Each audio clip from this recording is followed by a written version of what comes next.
si hay un problema que preocupa es el problema económico, el problema de la inflación, y esto también preocupa, ¿no? Que estamos todos viendo qué es lo que va a pasar y no vemos lo que se veía en otros momentos, con otros gobiernos, grandes movilizaciones, con inflaciones del 20%, del 30%, del 50%. Pero parece que cuando sube la barrera del 100 nos quedamos en casa. Pero bueno, vamos a ver. Para hablar del tema económico, estamos comunicados ya con Julio Gambina, presidente de la FISIP, de la Fundación de Investigaciones Sociales y Políticas, economista y fundamentalmente profesor de la Universidad Nacional de Rosario, al cual le agradecemos porque ha tenido que mover su agenda para podernos atender hoy. ¿Cómo te va, Julio? ¿Cómo estás? ¿Qué tal? Un gustazo, Roberto. Bueno, el gusto es mío. ¿Cómo andás vos, Julio? Mirá, bien.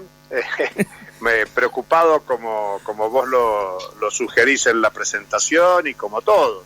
Que, digamos, hay una situación de ofensiva de los sectores más concentrados del capital muy fuerte. Son los que vienen presionando hace mucho con la devaluación. Devaluación hay todos los días hay una corrección del tipo de cambio oficial, pero obviamente los grandes productores y exportadores y los grandes especuladores quieren una devaluación más rápida, quieren acelerar el proceso de devaluación. Es más, dicen, con los niveles que ha llegado los dólares financieros hoy, o incluso el dólar ilegal, más que dólar blue, dólar ilegal, dicen todavía está por detrás de la inflación. Con lo cual te están diciendo, queremos ya un dólar no a 424, queremos un dólar a 500, a 600, a lo que dé. Y claro, ya hemos dicho muchas veces que si nos preocupa el 7,7% de inflación de marzo, bueno, con un dólar a 500, a 600, a 700, el deterioro de la capacidad de compra de los ingresos populares va a ser aún mayor. Cada vez que hay devaluación se afecta nuestra capacidad de compra. Digamos que lo que hay es una ofensiva muy fuerte y el gobierno en general responde a esa ofensiva y no a la demanda social. Vos decías bien recién, no se ve un nivel de movilización popular que exija. El tango dice, el que no llora no mama. Claro. Bueno, los que lloran son los sectores más concentrados del poder y el gobierno les da respuesta. Dólar soja 1, dólar soja 2, dólar soja 3, dólar agro. Digamos, hay permanentes concesiones de evaluaciones sectoriales, parciales, para que esos sectores que lloran que les falta rentabilidad, terminan obteniendo rentabilidad. Mientras que la mayoría social empobrecida, por mucho que manifieste descontentos de diversas maneras, no recibe beneficios. Por ahí alguna compensación, algún elemento que intenta ser compensatorio, pero que de ninguna manera resuelve la agenda de cambios que hoy demandan los sectores sociales empobrecidos, que son la mayoría de la sociedad. El INDEC te habla de 40% de pobres, pero claro, podemos convenir que hay un 50 o 60% que aunque no entren en la categoría de pobreza por ingreso, tienen una disminución en su capacidad de resolver necesidades cotidianas, bueno, al punto que la inflación del mes de marzo dio 7,7, pero el gasto educativo subió 29,1%. Claro. El inicio de clases, te encontrás que por lo tanto útiles escolares, en fin, todo el paquete que hace a que un chico empiece las clases, sale un disparate. Claro. Y por lo tanto lo que hay es conculcación de derechos, derecho a la educación, derecho a la salud, derecho a la alimentación. Claro, yo veía tenemos un gobierno que no atiende esa demanda. Claro, yo veía, por ejemplo, que daban en un año las frutas y verduras 179%. Claro, a la gente le dice 104, claro, 104, pero después uno tiene que ver lo que más necesitamos. Es decir, lo que vos consumís. Que digamos, lo que más se consume, claro. Lo que vos estás detrás cotidianamente. Claro, los fideos, la harina. Y también tiene que ver esos precios también tienen que ver en qué barrio estés, porque claro, no solo es precio, sino también es calidad. claro. Digamos que hoy lo que hay es un deterioro de la capacidad de resolver las necesidades cotidianas, en principio de alimentación. Yo recién te mencioné el tremendo aumento de precios en educación, pero el claro, segundo rubro que aumentó los precios en marzo fue vestimenta y calzado. claro, El tercero fue alimentos. claro. O sea, son todos rubros donde los sectores populares orientan principalmente sus ingresos. Por eso son los más afectados. Y como siempre decimos, la inflación es un tema de poder, en definitiva, porque aumentar los precios los aumentan los que pueden, los que tienen poder. Sí. Aún un pequeño comerciante que aumente, si está en un lugar que tiene consumidores que le compran con precios acrecentados, bueno, tiene poder para incrementar sus precios, pero las trabajadoras, los trabajadores, las jubiladas, los jubilados, no tienen poder, no tenemos el poder para mejorar nuestros ingresos regulares, cotidianos, y por eso la inflación es una cuestión de poder, no afecta a todos por igual. Esa es una mentira. Cuando por ahí escuchás en algunos medios que se dice la inflación nos golpea a todos. No. Hay una parte de la población, 20%, 30%, 40%, si vos querés, para ser generosos, que pueden ir al supermercado y llenan el changuito con independencia de lo que aumentó el producto que quieran llevar. Claro. No ocurre lo mismo con ese otro 40, 50, 60% de la población que tiene que seleccionar muy bien en función de los recursos que tenga en el bolsillo, en la tarjeta, en el banco. Ahora, y ahí incluso qué capacidad de endeudamiento tiene, porque lo que ha crecido mucho también es el endeudamiento de las familias, sobre todo los sectores más empobrecidos. Ahora, Julio, hay dos preguntas que a mí me parece que no es lo que se maneja en los medios y menos lo manejan economistas y los economistas más oficialistas. Uno, que el dólar que es oficial se devalúa entre el 6 y el 7% todos los meses. Eso se puede ver. Así que es parte del acuerdo con el Fondo Monetario. Por eso es decir que ahí evaluaciones hay regularmente. Ahí vos ya tenés que no quiere que se atrase el tipo de cambio respecto de la inflación. Ahí vos ya tenés, por ejemplo, cantidad de gente. Yo conozco cantidad de rubros que te venden las cosas que son importadas, dólar Banco Nación. Todos los meses aumentan un 6, un 7%. Eso por un lado. Y por otro lado, llama la atención porque siempre...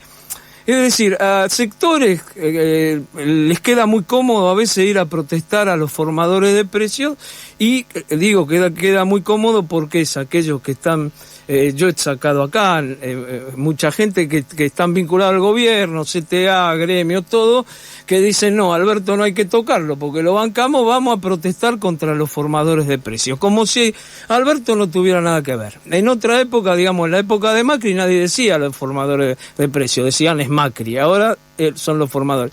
Pero a mí me llama la atención, que uno de los formadores de precios de vestimenta son las empresas más beneficiadas por este gobierno. Son las pymes que venían pidiendo que cierren todo, que ellos iban a vender y que iban a competir y qué sé yo, proteger, y resulta que esos mismos han aumentado más que la inflación, 120%, y esos mismos tienen empleados que ganan menos de la media. Eso es lo que no entiendo, y por qué los economistas no hablan de esto. No son formadores de precios. Antes decían, no, la culpa es de los chinos, cierran, no hay trabajo. Bueno, es verdad. Ahora abren y ¿qué hacemos? ¿Cuánto? Entonces vendámoslo lo que se pueda, lo que quieran. Entonces aumentamos, este año fue 129, creo, % en un año acá en la ciudad. ¿Cómo lo ves eso como economista? ¿Ustedes lo discuten? ¿O directamente no se puede hablar de esos sectores porque son los que dicen, guarda, nos tocan a nosotros, se viene todo lo importado, pero ¿quién se perjudica? El consumidor. ¿Cómo lo ven eso? Mira, yo diría que todo el que habla de economía, vos sabés que me gusta decir que soy profesor de economía política. Sí. Y mi materia se llama economía política, y la disciplina en origen se llamó economía política, ¿no? Claro. En algún momento de la historia se le sacó el apellido deliberadamente. Entonces parece que es una cuestión de técnicos. La economía es de técnicos que saben, y no es así. Cada economista, lo sepa o no lo sepa, responde a una concepción política, ideológica, tiene una visión de la situación. Entonces no es cuestión de que los economistas si hablan o no hablan de esos temas. Claro. Depende quién hable, depende para quién hable, depende qué intereses económicos, políticos o sociales defiende, y por eso te vas a encontrar con muchos, incluso bien pensantes, pero que en función de defender a su propio gobierno no emiten una crítica. Acá lo que hay es un proceso muy cuestionable, porque no todos los países tienen la inflación que tiene la Argentina. Claro.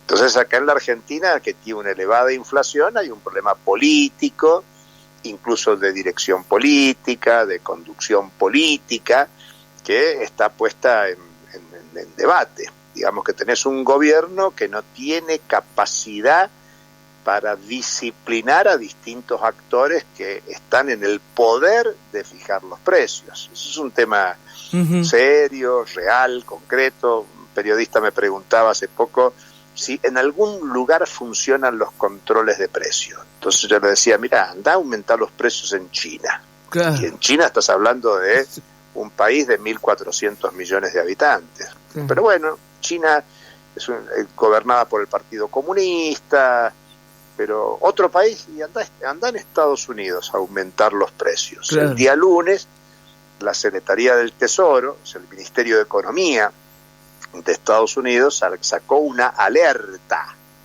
a aquellos estadounidenses que intervienen en el mercado mundial en la compra de petróleo ruso a un precio superior al establecido por sanciones. Estados Unidos sancionó a Rusia, acompañado por los países del G7, o sea, Europa y Japón, y dice, no se le puede comprar a Rusia petróleo a más de $60 el barril. Y han descubierto que hay estadounidenses que intervienen o participan en empresas de servicios vinculados a la compraventa de petróleo ruso, y sacaron una alerta diciéndole, ojo que estamos atrás del tema, diciendo si descubrimos que algún estadounidense es partícipe de alguna forma de esta operación, van a recibir sanciones correspondientes. Es decir, te menciono China o Estados Unidos para mostrar dos estados poderosos que definen el funcionamiento de la economía y que siguen muy de cerca los movimientos de sus habitantes. No cualquiera puede aumentar los precios. Entonces,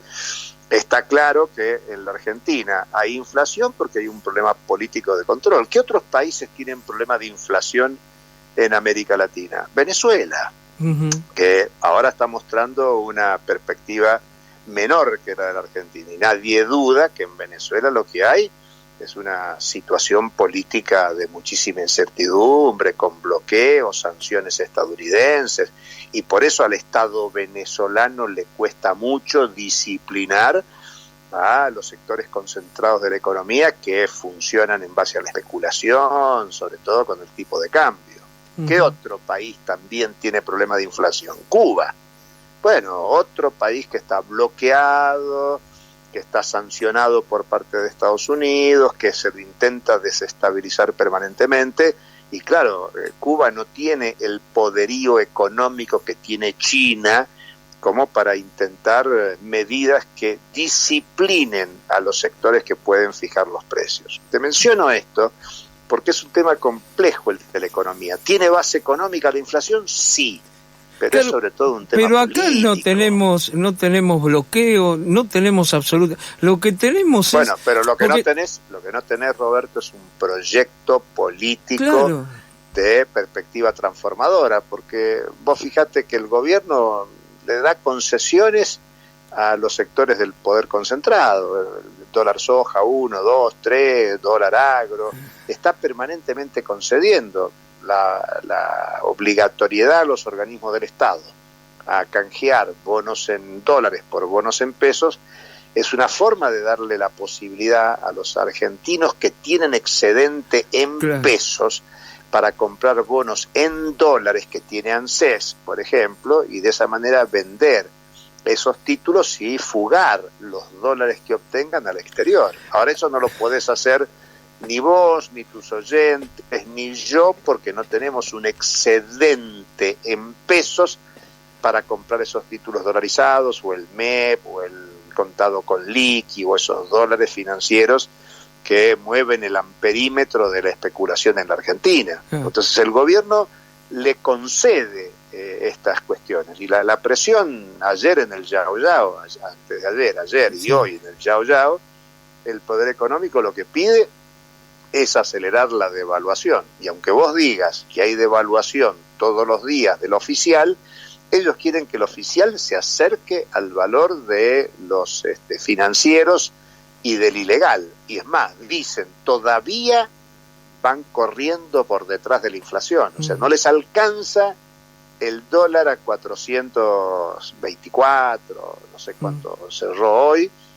Lo que quieren es un dólar mucho más alto, a lo que te imagines, y los que están proponiendo dolarización, caso de Milei, para hacer la dolarización hoy, el dólar, si cambiás todos los pesos que hay en circulación por los dólares disponibles que tienen las autoridades, tendrías un tipo de cambio de 3.000, 3.500 pesos. Claro. Y si le sumás la deuda del Banco Central, tenés que duplicarlo. Y si un dólar vale 3.000, 3.500 o 5.000 pesos, bueno, pregúntate cuánto va a cobrar un jubilado de la mínima. No, bueno, o cuánto va a ser el salario de la mínima. Sí, mira, o sea, el impacto en los sectores más empobrecidos va a ser brutal.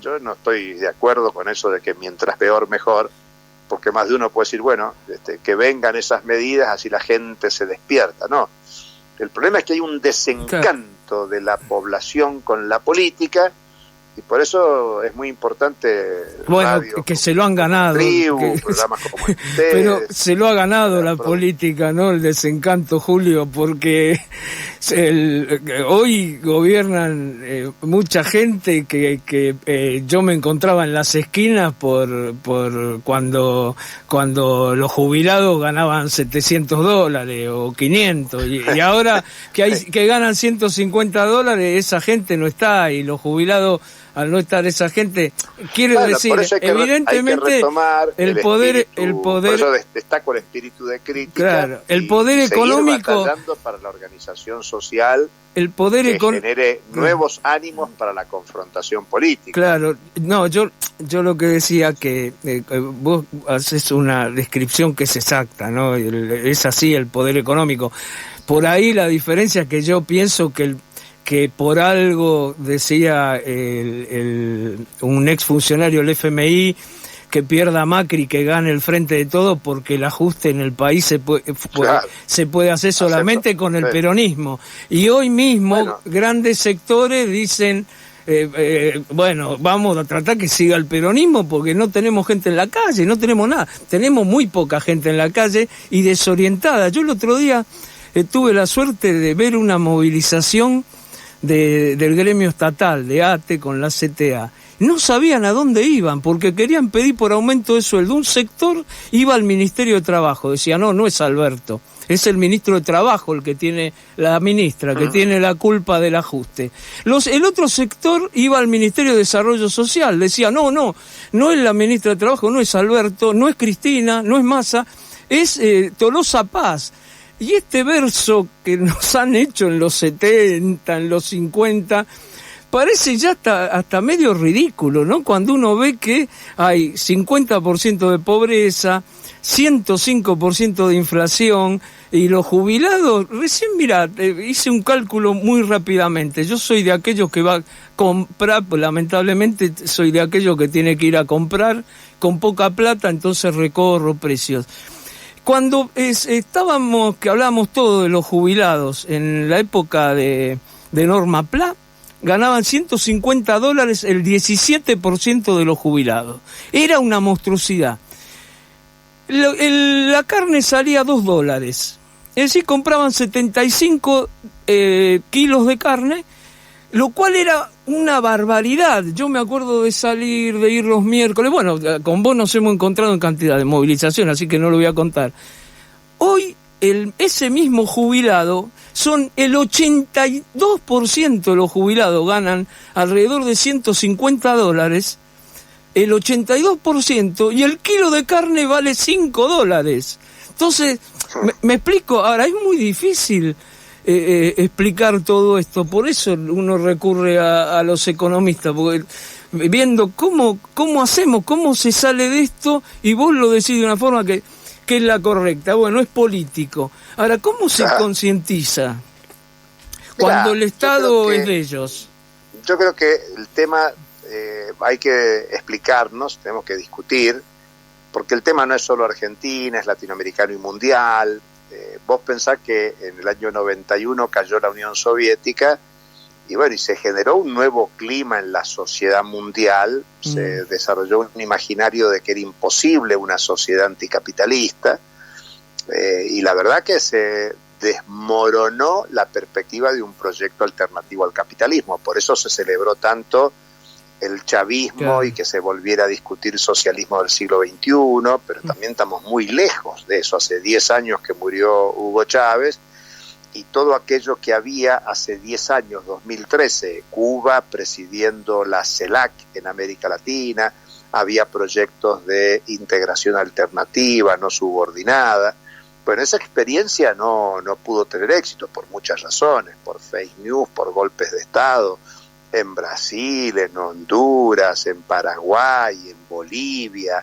Bueno, la situación de la política es complicada, y en realidad mi sensación es que la derrota política de la izquierda en un sentido muy general lleva 50 años. Este año, en septiembre, se van a cumplir 50 años del golpe de Estado en Chile, que fue el inicio del ensayo neoliberal que luego se extendió en todo el mundo. Y eso no es solo medidas económicas, políticas, sino que son ideológicas. Se ha trabajado un consenso neoliberal de la sociedad, que es en definitiva el sálvese quien pueda. ¿Por qué tiene éxito relativo Milei? Porque aparece como el crítico de la política. Los políticos trabajan para ellos y no resuelven los problemas de la sociedad. El diagnóstico es real. La política concreta de 40 años de gobiernos constitucionales termina en este desastre de 40% de pobreza, 45% de trabajo irregular, producto de la impunidad empresaria. Entonces falta una respuesta política popular. Ese es el desafío, Roberto, y creo que eso, la responsabilidad nuestra, digo nuestra, te involucro a tu equipo, a la gente que está ahí, porque se trata de esclarecer de la situación, más que pensar desesperadamente. Lo que hay que tratar es de explicarnos que la izquierda fue estratégicamente derrotada y que hoy hay que recomponer un proyecto de izquierda. ¿Cuánto dura eso? Bueno, habrá que pensar. Cuando Marx analizó la derrota de la Comuna de París, bueno, lo que se ponía a pensar era cómo seguía la historia del proceso de acumulación. Y cuando Lenin, en 1916, escribe uno de sus libros famosos, que se llama El Estado y la Revolución, analiza las distintas revoluciones que estaba habiendo en el mundo, incluida la Comuna de París, y él dice, bueno, dejo el libro acá porque ahora lo que tenemos que hacer es la revolución concreta, y se viene el proceso del 7 de noviembre, la Revolución Rusa, y bueno, ya es otra historia, y ese proceso de revolución también termina con la desarticulación de la Unión Soviética, sin meternos a hablar de qué significó la Unión Soviética y demás. O sea, es un proceso largo, complejo, no es tan sencillo. No hay un clima favorable a un proyecto de emancipación. El neoliberalismo, la ofensiva del capital, triunfó culturalmente. Por eso no nos queda otra que seguir explicando, discutiendo, tratando de entender lo que ocurre. ¿Y por qué no hay esos millones de personas en la calle tratando de revertir la situación? Porque si hay un país que tiene base para resolver los problemas alimentarios, educativos, sanitarios de la población, es Argentina. No quepa duda. Argentina no es un país Argentina es un país que está dotado de bienes comunes de manera espectacular y tiene una población educada, trabajadora. Es más, tiene territorio vastísimo para una población pequeña relativamente. Entonces Argentina tiene todo para resolver los problemas. Lo que falta es un proyecto, y aunque yo lo tenga en la cabeza el proyecto, o vos lo tengas, el desafío que tenemos es convencer a la gente. No hay que llorar tanto por la leche derramada, sino construir las condiciones para que surja un proyecto político que le dé curso a nuestras expectativas de cambio. Está muy claro. Bueno, yo desde ya te agradezco mucho. Sé que ahora estás muy ocupado, así que te tuvimos que interrumpir en tus cosas. Y en lo que sí coincido en esto, bueno, coincido en muchas cosas, pero coincido fundamentalmente en el tema de que hay que hacer, es el momento de hacer docencia para ver cómo se puede generar una alternativa. El tema por ahí, viste, a veces pasa que vos sos mucho más joven, pero algunos que somos muy viejos estamos más apurados, viste. Algunos no. Con un abuelo de 10 nietos, así que ojo, bueno, con respeto. Me ganaste, pero bueno, y aparte, quiero mandarte un saludo grande, te vamos a seguir llamando, vamos a seguir discutiendo algunas cosas, con mucho gusto, y Roberto. Eso sí, lo voy a hacer antes de que juguemos con Rosario Central. Un abrazo grande. Abrazo grande, chao. Chao.